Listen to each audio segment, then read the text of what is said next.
இப்போ தான் டெல்லி பாலிடிக்ஸ் வந்து இன்னும் கொஞ்சம் சூடு பிடிக்க ஆரம்பிச்சிருக்கு. ஸ்கெட்சு யாருக்கு அப்படின்றது, நான் உனக்கு ஸ்கெட்சு போடுறேன்டா, இல்லை நான் உனக்கு போடுறேன்டா ஸ்கெட்சு அப்படின்ற மாதிரி தான் வந்து ஒரு போட்டி என்பது நடந்து கொண்டு இருக்கிறது. பல மாநிலங்களில் எங்களால் ஆட்சியில் பிடிக்க முடியுது, ஆனால் டெல்லியில் மட்டும் நம்மளால் வந்து இந்த ஆளை வீழ்த்த முடியலையே அப்படின்ற ஒரு சேலஞ்ச் இருக்குது. அரவிந்த் கெஜ்ரிவால் ஒரு மிகப்பெரிய சேலஞ்ச் தான். அவர் சில விஷயங்கள் வந்து அந்த பப்ளிக் பல்ஸை வந்து புரிஞ்சுக்கிட்டு சில நடவடிக்கைகளில் அவர் எடுப்பார். அவர் மாதிரி ஒரு கைத்தேர்ந்த அரசியல்வாதியை நீங்கள் பார்க்க முடியாது. இன்னும் அவருடைய பழைய அரசியல் நடவடிக்கைகள்லாம் இருக்கு இல்லையா, அந்த ரோட்டில் உட்காந்து பண்ணுற பாலிடிக்ஸை மறுபடியும் பண்ணுவார். இதெல்லாம் பண்ணும்போது இதை எப்படி சமாளிக்கிறது அப்படின்றது பிஜேபிக்கு ஒரு பெரிய தலைவலியாக தான் இருக்கும். ஒரு பக்கம் ஆர்எஸ்எஸும் வந்து பிஜேபிக்கோ பெரிய ஒரு சப்போர்ட்லாம் இல்லை. ரெண்டாவது பிரைம் மினிஸ்டர் அவங்க பெரிய அளவுக்கு ஆர்எஸ்எஸ் பேக் பண்ணல. யோகி ஆதித்யநாத்தை சைட்லைன் பண்ண போகிறாங்க. அடுத்தது மோடி வந்தார்னா முதல்ல யோகியை தான் வந்து சைட்லைன் பண்ணுவார் அப்படின்னு அவர் சொன்ன மாதிரியே வந்து நடந்துச்சா இல்லையா? வணக்கம் and welcome to the south. நான் ராஃபிக். டெல்லி முதலமைச்சர் அரவிந்த் கெஜ்ரிவால் இன்னும் 2 நாட்களில் பதவி விலக போறதா நேற்றே வந்து அறிவிப்பை வெளியிட்டு பரபரப்பை பற்ற வச்சிருக்காரு. பிப்ரவரி மாதம் வந்து டெல்லியில தேர்தல் நடக்க இருக்க நிலைமையில 6 மாதங்களுக்கு முன்னாடி தன்னுடைய பதவியை வந்து ராஜினாமா செய்கிறேன்னு அறிவிப்பு வெளியிட்டதன் மூலமா அரவிந்த் கெஜ்ரிவால் செய்ய போற அரசியல் என்ன அப்படிங்கிறத பேசுறதுக்காக இன்னைக்கு நம்ம கூட மூத்த பத்திரிகையாளர் சபீர் அணைஞ்சிருக்காரு. சார் வணக்கம்.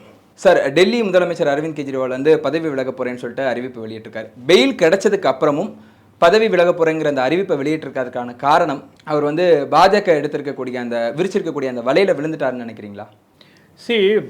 அரவிந்த் கெஜ்ரிவாலை பொறுத்த வரைக்கும் வந்து அவர் மற்ற அரசியல் கட்சி தலைவர்கள் போல இல்லை. அவர் சில விஷயங்கள் வந்து அந்த பப்ளிக் பல்ஸை வந்து புரிஞ்சுக்கிட்டு சில நடவடிக்கைகளில் அவர் எடுப்பார். அதிரடி நடவடிக்கைகள்லாம் எடுக்கிறதுல பெரிய அளவுக்கு அவர் மாதிரி ஒரு கைத்தேர்ந்த அரசியல்வாதியை நீங்கள் பார்க்க முடியாது. நாமெல்லாம் ஒரு விஷயத்தை எதிர்பார்ப்போம், ஆனால் அரவிந்த் கெஜ்ரிவால் நேரடியாக ஒரு எக்ஸ்ட்ரீமுக்கு போய் ஒரு ஷாக் கொடுத்து அதுலேருந்து நம்மளால் வந்து ஒரு அரசியல் ரீதியாக ஆதாயம் அடைய முடியுமா அப்படின்றதெல்லாம் வந்து அவர் தொடர்ந்து செய்து கொண்டிருப்பார். அதுதான் அவருடைய ஸ்டைலு. அவருடைய ஸ்டைல் வந்து ஒரு அதிரடி அரசியல் தான். நீங்கள் எதிர்கட்சியாக இருக்கும்போது பார்த்தீங்கன்னா தினந்தோறும் ஆளுகின்ற அரசாங்கத்தின் மீது ஏதோ ஒரு குற்றச்சாட்டை வச்சுட்டே இருப்பார். அவருக்கு எப்பெல்லாம் ஒரு வாய்ப்பு கிடைக்கிறதோ அப்பெல்லாம் வந்து அந்த அவருடைய செயல்பாடுகள் மூலமாகவும் அல்லது அவர் பேசுகிற விஷயங்களின் மூலமாகவும் எதிரில் இருக்கக்கூடிய தன்னை எதிர்க்கக்கூடிய நபர்கள் எல்லாம் வந்து கொஞ்சம் ஒரு நிமிஷம் யோசிக்க வைக்கக்கூடிய ஒரு அரசியலை அவர் செய்திருக்கிறார். உங்களுக்கு ஜெயிலில் பிடிச்சி அவரை போட்டாங்க எலெக்ஷன் முன்னாடி. 2024 இவர் வந்து பிரச்சாரம் பண்ணக்கூடாது அப்படின்றது தான் வந்து பிஜேபியோடைய எண்ணம். சரி, அது கரெக்டாக ஒரு இடி கேஸில் பிடிச்சி அவர் உள்ளே போட்டாங்க. கோர்ட்டில் ஃபைட் பண்ணி அவர் அந்த எலெக்ஷனுக்காக மட்டும் வெளியே வந்து பிரச்சாரம் பண்ணார். வெளியே வந்து பிரச்சாரம் பண்ணும்போது இந்தியா கூட்டணியில் இருக்கக்கூடிய எந்த கட்சி தலைவரும் பேசாத ஒரு விஷயத்தை அவர் பேசினார். அடுத்த வருஷம் மோடிக்கு பிறந்தநாள் வந்தால் 75 வயசு ஆயிரும், மோடி பிரதமர் ஆக மாட்டார், அமித்ஷாவை பிரதமர் ஆக்கிறதுக்கு தான் மோடி இதெல்லாம் பண்ணுறாரு அப்படின்னு ஒரு குட்டையை குழப்பிட்டு போயிட்டார். அதுக்கப்புறம் இன்னொன்று விஷயத்தையும் பேசினார். அதாவது பாஜகவுக்குள்ள இந்த மாதிரி ஒரு பிரச்சனை இருக்குது, 2 தலைவர்கள் மத்தியில் ஒரு சண்டை இருக்குது அப்படின்றது அரவிந்த் கெஜ்ரிவால் தான் வந்து முதல் முறையாக வெளில பேசுகிறார். அதுக்கப்புறம் தான் அது பரவலாக பேசப்படுகிறது. எல்லாருக்கும் தெரியும் உள்ளுக்குள்ளே யோகி ஆதித்யநாத்தை சைட்லைன் பண்ண போகிறாங்க. அடுத்தது மோடி வந்தார்னா முதல்ல யோகியை தான் வந்து சைட்லைன் பண்ணுவார் அப்படின்னு அவர் சொன்ன மாதிரியே வந்து நடந்துச்சா இல்லையா? அப்போ இந்த மாதிரியான விஷயங்கள்லாம் நுணுக்கமாக பேசி எதிரணியை வந்து கொஞ்சம் ஷாக் ஆக்குற அளவுக்கு சில நகர்வுகளில் செய்கிறதுல அரவிந்த் கெஜ்ரிவால் வந்து ஒரு பெரிய கில்லாடி. அதுதான் வந்து அவர் இந்த வாட்டியும் பண்ணியிருக்காரு. ஜெயிலேருந்து வெளியே வந்ததுக்கப்புறம் அவரால் இன்னும் ஒரு 8 மாதம் தான் கவர்மெண்ட்டை இவங்க நடத்த விட மாட்டாங்க. நீங்கள் ஆல்ரெடி சுப்ரீம் கோர்ட் சொல்லிருச்சு, நீங்கள் கையெழுத்து போடக்கூடாது, இது பண்ணக்கூடாது, நீங்கள் சும்மா ரப்பர் ஸ்டாம்ப் சீஃப் மினிஸ்டராக இருக்க முடியாது. அப்போ அவர் மீது அந்த விமர்சனம் அது இதெல்லாம் வந்து செட் ஆக ஆரம்பிச்சிடும். அப்படின்னும் போது இந்த வாய்ப்பை அவர் பயன்படுத்திக்கிட்டு இப்போ தனக்கு இருக்கக்கூடிய சிம்பத்தியை வந்து கொஞ்சம் ஓட்டாக மாற்ற முடியுமா அல்லது அதை வந்து நம்ம ஃபுல்லாக கேபிட்டலைஸ் பண்ண முடியுமா அப்படின்ற ஒரு கணக்கில் இறங்கிட்டார். அந்த கணக்கு அவருக்கு கை கொடுக்கும் அப்படின்னு தான் பார்க்குறாரு. ஸோ இப்படி ஒரு கணக்கு போட்டவர் வந்து ஏன் 150 டேஸ்க்கு முன்னாடி அவர் அரெஸ்ட் பண்ணி உள்ளே வைக்கிறாங்கல்ல, அப்போவே அவர் ராஜினாமா பண்ணுறேன்னு சொல்லிட்டு அறிவிப்பை வெளியிட்டிருந்தார் அப்படின்னா மக்களவை தேர்தலையாச்சும் ஏதாச்சும் பண்ணியிருக்கலாம்ல டெல்லியில் இருக்கக்கூடிய சீட்ஸை கைப்பற்றுறதற்கு. 150 டேஸுக்கு முன்னாடி அவர் வந்து ரிசைன் பண்ணியிருந்தாருன்னா அதுக்கான விளக்கத்தையும் அவரே கொடுக்குறாரு. அந்த ஸ்பீச்சில் பார்த்தீங்கன்னா, நான் ஏன் இதுக்கு முன்னாடி ரிசைன் பண்ணல, நான் இதுக்கு முன்னாடி ரிசைன் பண்ணியிருந்தேன்னா வேறு யாராவது ஒருத்தரை வந்து முதலமைச்சராக ஆக்கியிருப்பாங்க, அதுக்கப்புறம் இந்த கட்சியை உடைச்சிருப்பாங்க. அதுதான் வந்து பிஜேபியுடைய திட்டம், அதுதான் வந்து பிஜேபி பல இடங்களில் செஞ்சிட்ருக்கு. அதனால் அதற்கு ஒரு வாய்ப்பு கொடுக்கக்கூடாது அப்படின்னு தான் நான் வந்து ரிசைனே பண்ணல. இப்போ நீங்கள் கட்சியுடைய 2 முக்கியமான தலைவர்கள், இப்போ அரவிந்த் கெஜ்ரிவாலுக்கு அடுத்து இந்த கட்சியில் யார் முடிவு எடுப்பா அப்படின்னா மணிஷ் சிசோடியா, அவரும் ஜெயிலில் இருக்கார். அதுக்கப்புறம் அந்த கட்சியில் இருக்கக்கூடிய மூத்த நிர்வாகிகள் அவங்களும் அமைச்சர்களாக இருக்காங்க, ஒரு சில அமைச்சர்கள் ஜெயிலில் இருக்காங்க, பல கேசஸ் இருக்குது. தொடர்ந்து இந்த பிஜேபி என்ன பண்ணுறாங்க அப்படின்னு பார்த்தீங்கன்னா, எந்தெந்த இடத்துலலாம் வந்து ஆம் ஆத்மி கட்சி ஸ்ட்ராங்காக இருக்கோ அந்த இடங்கள்லாம் போட்டு இவங்களை அடிக்கிறாங்க.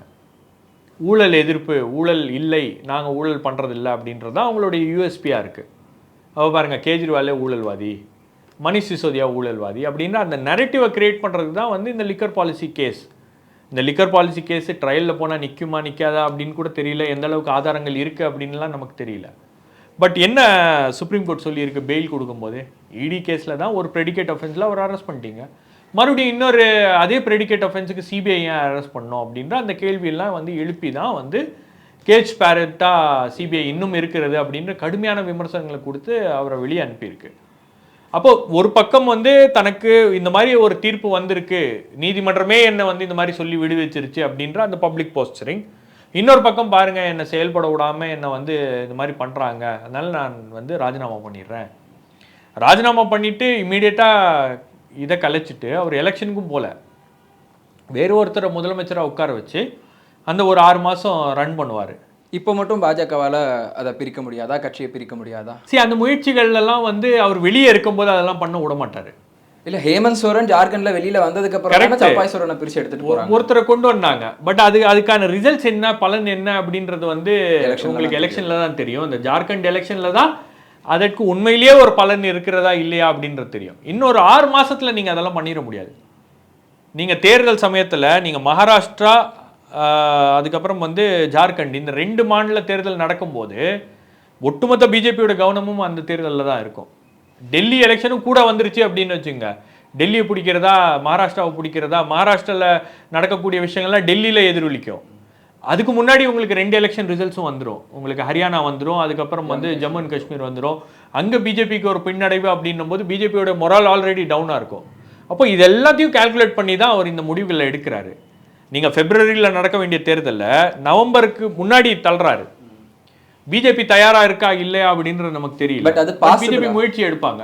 இல்ல பாசிபிளா நவம்பர்ல இல்ல அவர் கலெக்டர்னா நவம்பர்ல சேர்த்து தான் பண்ணணும். பட் எலெக்ஷன் கமிஷன் அதை பண்ணுமா அப்படின்றதும் ஒரு கேள்வி இருக்கு. நீங்க அந்த டேர்ம் முடிஞ்சதுக்கு அப்புறம் அதுக்கு முன்னாடி நீங்க வந்து கேபினெட்டை கலைக்கிறீங்க அப்படின்னும் போது பிரசிடென்ட் ரூல், நீங்க பிரசிடென்ட் ரூல்ல போட்டா கூட வந்து ஒரு நவம்பர்ல நீங்க பிரசிடென்ட் ரூல்ல போட்டா கூட ஒரு 3 மாசத்துல பெருசா பண்ண முடியாது. ஒரு 6 மாசம் டைம் இருக்குன்னும் போது பிஜேபி கொஞ்சம் ஸ்ட்ராட்டஜைஸ் பண்ணலாம், பிஜேபி கொஞ்சம் ஒர்க் அவுட் பண்ணலாம். அப்போ பிஜேபி என்ன பண்ண போகுது அப்படின்றதெல்லாம் வந்து அவர் முன்கூட்டியே கணிச்சிருப்பாருன்னு நினைக்கிறேன். அதனால தான் இந்த முடிவை எடுக்கிறாரு. இது ஒரு விளையாட்டு தானே, ஒரு ஒரு ஒரு சின்ன என்ன சொல்றது, ஒரு செஸ்ல மூவ் பண்ற ஒரு மூவ் தான். இல்லை ஏற்கனவே வந்து அவருக்கு எதிராக மாநிலத்தில் 10 வருஷமா கண்டினியூஸாக இருக்காரு. ஸோ ஒரு ஆன்டி இன்கம்பன்சி வந்து இருக்கும். ஊழல் குற்றச்சாட்டு வந்து பாஜக தொடர்ந்து முன்வைக்கிறாங்க. அந்த கட்சியே ஊழல் கட்சிங்கிற மாதிரியான ஒரு பிம்பத்தை வேற உருவாக்க முயற்சி பண்றாங்க. இந்த மாதிரி நேரத்தில் இப்படி ஒரு முடிவு எடுத்தது வந்து அரவிந்த் கெஜ்ரிவாலுக்கு பேக் ஃபயர் ஆயிராதா? உங்களுக்கு ஒரு கேம்பிள் தான் அரசியலில். இந்த மாதிரி ஒன்று பண்ணுறீங்க அப்படின்னும் போது அது உங்களுக்கு ஒட்டுமொத்தமாக உங்களுக்கு எதிராக கூட போகலாம். இல்லை அந்த விஷயமே உங்களுக்கு வந்து ஒரு மிகப்பெரிய பூஸ்ட்டை கூட கொடுக்கலாம், ஒரு சிம்பத்தியை கொடுக்கலாம். அரவிந்த் கெஜ்ரிவால் ஜெயிலில் இருக்கார்.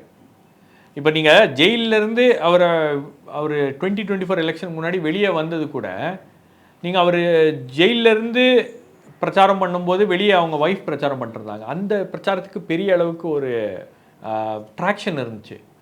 ஜெயிலேருந்து வெளியே வந்து அரவிந்த் கெஜ்ரிவால் பிரச்சாரம் பண்ணும்போது பெரிய அளவுக்கு அந்த ட்ராக்ஷன் இல்லை. அவர் தான் ஜெயிலேருந்து வெளில வந்துட்டாரு அப்படின்னு மக்கள் பார்க்க ஆரம்பிச்சிட்டாங்க. அவரை ஜெயிலில் இருக்கும்போது இருக்கக்கூடிய அந்த சிம்பத்தி இருக்கு இல்லையா, அது நீங்கள் வெளியே இருக்கும்போது இருக்காது. அப்போ வெளியே இருக்கும்போது இவரால் முதலமைச்சராக ஒரு ஃபுல் டைம் சீஃப் மினிஸ்டராக சைன் போட்டு இது பண்ணி அதெல்லாம் பண்ண முடியாது அப்படின்னும் போது அவர் இப்போ ஒரு ஆப்போசிஷன் ரோலை எடுத்துக்கிறாரு. முழுக்க அவர் வந்து பிஜேபிக்கு எதிராக ஃபுல்லாக போவார். அண்ட் இன்னொன்று, இந்த டைமிங் பார்த்தீங்கன்னா உங்களுக்கு வந்து ஒரு பக்கம் ஆர்எஸ்எஸும் வந்து பிஜேபிக்கோ பெரிய ஒரு சப்போர்ட்லாம் இல்லை. 2வது பிரைம் மினிஸ்டர் அவங்க பெரிய அளவுக்கு ஆர்எஸ்எஸ் பேக் பண்ணல. அரவிந்த் கெஜ்ரிவால் வந்து இப்போ பிரைம் மினிஸ்டர் அடிக்க ஆரம்பித்தார் அப்படின்னும் போது அது ஃபுல்லாக ஒரு இது இருந்துகிட்டே இருக்கும். அவருடைய டார்கெட் வந்து பிஜேபி, குறிப்பாக பிரைம் மினிஸ்டர் அப்புறம் வந்து இவர் யார் அமித்ஷா அப்படின்னும் போது அது அப்படியே போயிட்டே இருக்கும். அது ஒரு ரஃப் அண்ட் டஃபாக அப்படி போயிட்டு இருக்கும். இப்போ தான் டெல்லி பாலிடிக்ஸ் வந்து இன்னும் கொஞ்சம் சூடு பிடிக்க ஆரம்பிச்சிருக்கு. இப்போ வருகின்ற நாட்கள்லாம் பார்த்தீங்கன்னா அரவிந்த் கெஜ்ரிவால் இன்னும் பல நடவடிக்கைகளில் இறங்குவார். போராட்டம் பண்ணுவார், உண்ணாவிரதம் உட்காருவார். இன்னும் அவருடைய பழைய அரசியல் நடவடிக்கைகள்லாம் இருக்கு இல்லையா, அந்த ரோட்டில் உட்காந்து பண்ணுற பாலிடிக்ஸை மறுபடியும் பண்ணுவார். இதெல்லாம் பண்ணும்போது இதை எப்படி சமாளிக்கிறது அப்படின்றது பிஜேபிக்கு ஒரு பெரிய தலைவலியாக தான் இருக்கும். இதெல்லாம் தான் வந்து ஒரு காரணம். அது அந்த டைமிங், அந்த எலெக்ஷனுக்கு முன்னாடி ஒரு மொமெண்டம் கிரியேட் பண்ணணும்னா இப்படி தான் கிரியேட் பண்ணணும் அப்படின்றத அவர் முடிவு பண்ணியிருக்கு. அந்த மொமெண்டம் கிரியேட் பண்ணுறதுக்கே 2 நாள் வந்து ஒரு கெடு மாதிரி வச்சிருக்காரு. இன்னும் 2 நாள் கழிச்சு ராஜினாமா பண்ணுறேன்னு சொல்லியிருக்காரு. அந்த 2 நாள் எதுக்கு? பிஜேபி என்ன சொல்கிறாங்க அப்படின்னா, அவரோட ஒய்ஃபை சுனிதா வந்து ஏதாவது சீஃப் மினிஸ்டர் ஆக்க போகிறாரு. ஸோ எம்எல்ஏக்களை வந்து கன்வின்ஸ் பண்ணுறதுக்காக தான் அந்த 2 நாள் வந்து அவர் எடுத்திருக்காருன்னு சொல்கிறாங்க. சரி, 2-3 விஷயங்கள் இருக்குது. ஒன்று வந்து ஒய்ஃப் ஒரு மெயின் கண்டென்டரா அப்படின்னா, ஆமாம், ஒய்ஃப் வந்து ஒரு வாய்ப்பு இருக்குது. ஆனால் ஒய்ஃபை நீங்கள் வந்து முதலமைச்சர் ஆக்குனீங்கன்னா அது மறுபடியும் விமர்சனத்துக்குள்ளாகும்.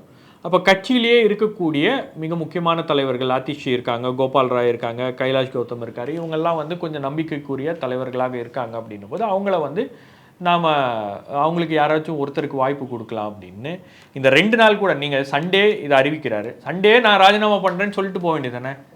அந்த 2 நாள் அப்படின்றது பார்த்தீங்கன்னா சண்டே வந்து 15, மண்டே 16, செப்டம்பர் 17 வந்து பிரதமர் மோடியோடைய பிறந்தநாள்.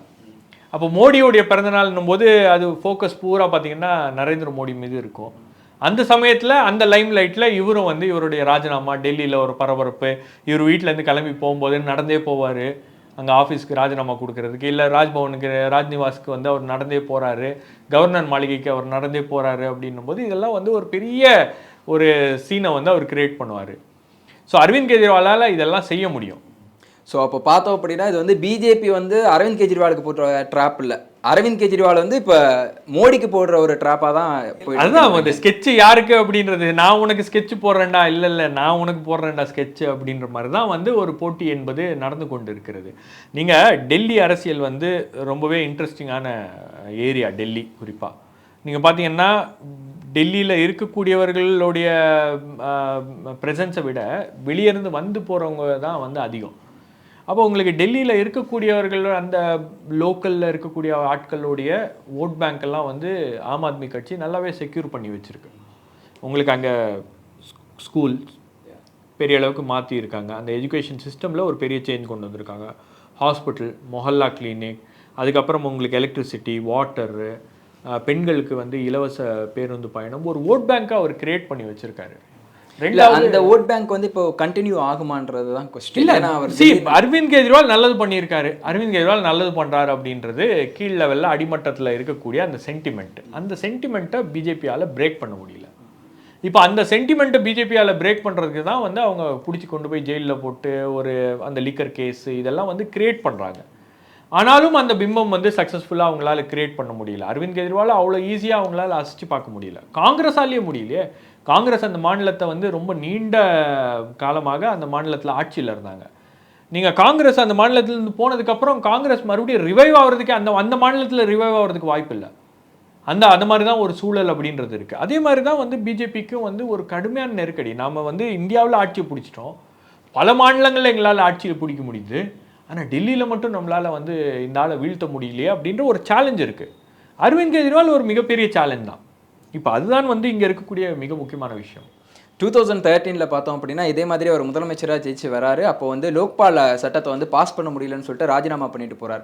அப்போ வந்து ஒரு அலையன்ஸ் கவர்மெண்ட் தான் அவர் வந்து ஃபார்ம் பண்ண முடிஞ்சது. பட் வந்து 2015 அவர் திரும்ப எலெக்ஷனில் போய் நின்று ஜெயிக்கும் போது பார்த்தோம் அப்படின்னா 67 சீட்ஸ் வரைக்கும் ஜெயிச்சிடுறாரு. ஸோ இந்த தடவையும் அதே மாதிரி ஒரு ஊழலுக்காக தான் வந்து வெளியில் போறாரு, மக்களோட சப்போர்ட்டோட தான் வருவேன்னு சொல்றாரு. மக்கள் சப்போர்ட் பண்ணுவாங்களா? அவர் திரும்ப வந்து முதலமைச்சர் ஆயிடுவாரா?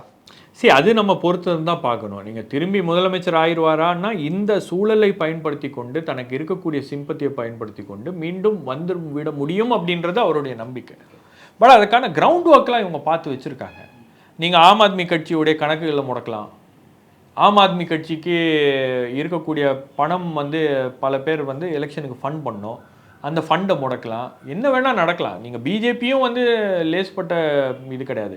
ரெண்டாவது, ஆம் ஆத்மி கட்சி அடிக்கிறாங்க அப்படின்னும் போது காங்கிரஸும் வந்து ஆம் ஆத்மி கட்சிக்கு ஆதரவாக நிற்க போகிறதில்ல. காங்கிரஸுக்கும் ஆம் ஆத்மி கட்சியோட பல முரண்பாடுகள் இருக்குது. அப்போ ஆம் ஆத்மி கட்சி இதை எப்படி ஃபைட் பண்ணுது அப்படின்றத பார்க்கணும். ஸோ எல்லா இடங்கள்லையும் வந்து உங்களுக்கு பார்த்தீங்கன்னா ஒரு விதமான மற்ற முதலமைச்சர்கள்லாம் வந்து எதிர்த்து பாஜகவை எதிர்த்து அரசியல் செய்கிறதுல கொஞ்சம் ஓரளவுக்கு தயக்கம் காட்டுறாங்க.